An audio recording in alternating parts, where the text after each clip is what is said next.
আমি বিএনপির মনোনীত প্রার্থী ছিলাম।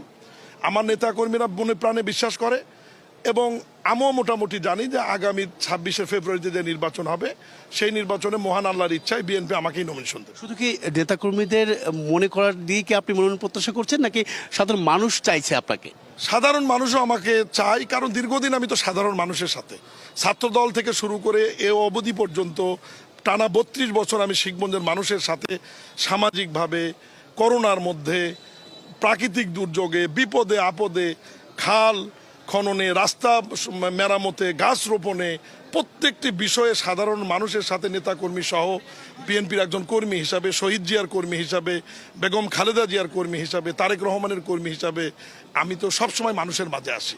এই কারণে সাধারণ মানুষও চাই যে আমি নির্বাচন করি এবং বিএনপি থেকে তারাও প্রত্যাশা করে যে মি শাহ আলম যেন নমিনেশন পায়। সেক্ষেত্রে আওয়ামী লীগের একটা ভোট ব্যাংক রয়েছে কিনা এই আসনটিতে, সেই ভোটগুলো কি আপনি পাবেন বা বিএনপি পাবে কিনা?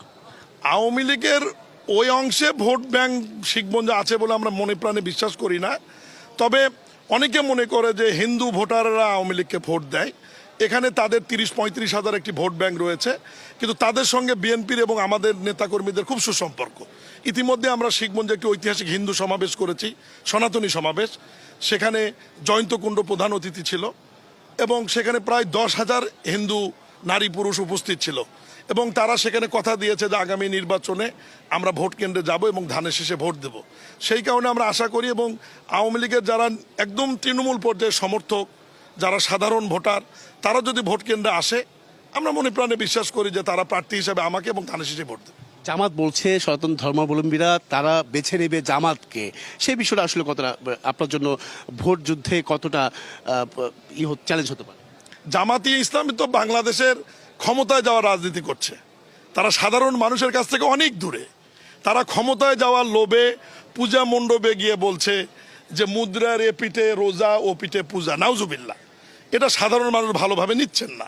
তারা পূজা মণ্ডপে গিয়ে গীতা পাঠ করছেন হিন্দুদের ভোটকে টানবার জন্য, যেটা আজ থেকে 4 বছর আগে, 5 বছর আগে, 18 সালের নির্বাচনে, 9 সালের নির্বাচনে, 2001 সালের নির্বাচনে তো তারা পূজা মণ্ডপে যাননি তাদের ভোট নেবার জন্য।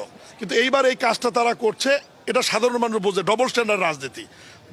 ধর্মীয় সভাগুলোতে গিয়ে বলছে কোরআনের আইন চালু করব, কোরআনের শাসন আমরা চালু করব, পার্লামেন্টে কোরআনের আইন চাই। আবার হিন্দুদের পূজা মণ্ডপে গিয়ে বলছে রোজা এবং পূজা এক। এই যে ডবল স্ট্যান্ডার্ড রাজনীতি, ভোটের রাজনীতি, এটা মনে হয় না সাধারণ মানুষ খুব একটা গ্রহণ করবে। আর বিএনপি ক্ষমতায় যাওয়ার রাজনীতি করে না, সাধারণ মানুষ বিএনপিকে ক্ষমতায় পাঠানোর রাজনীতি করে। শেষ প্রশ্ন রাখতে চাই, আপনি মনোনয়ন আপনাকে যদি দেওয়া হয় সেক্ষেত্রে জনগণের কাছে